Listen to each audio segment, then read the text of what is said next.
Get up! Hey, Cindy!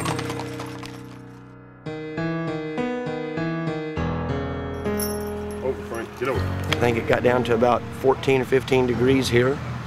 Just after dawn on day 3 of their stagecoach journey. Getting ready for the day. We've got about a 33-mile day. Every day's journey began with the intricate process of hitching up the team. You can just hold one of them and hold both of them. All right, whoa now. They picked mules instead of horses to pull the stage. Oh, little girl. They were the only thing I thought that would get us across. Mules have more stamina. They hold up better to hard work, and they've proven it to me time and time again. And this one's name is? That's Cindy. This is Cindy right here. That's Kate. Kate. I can't remember Kate's name.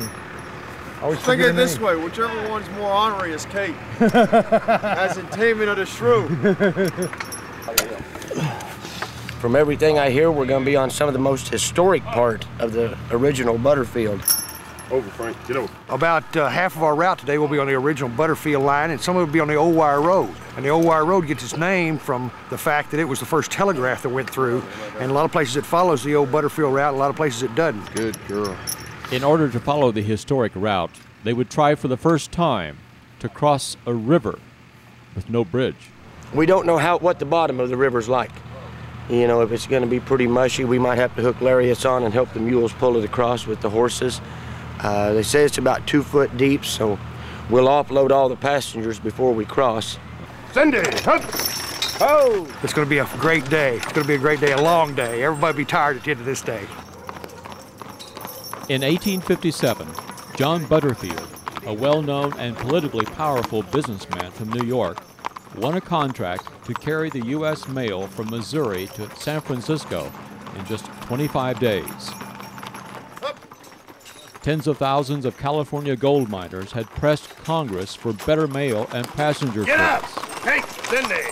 The Transcontinental Railroad was yet to be built, so in 1858, John Butterfield's stage company began service.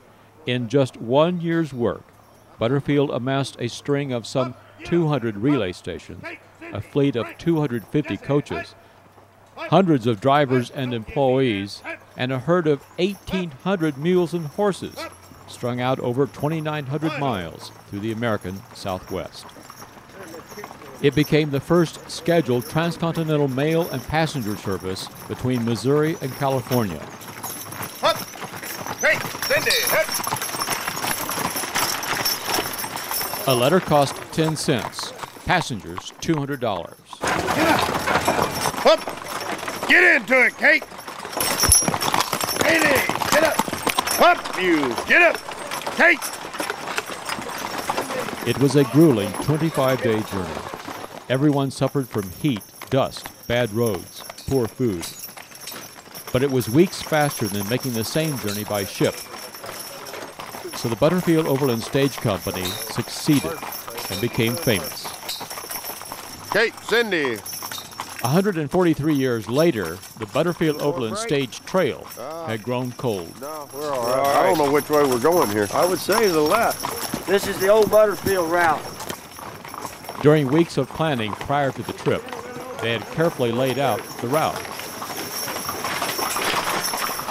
But occasionally, with few signs or landmarks, confusion became apparent.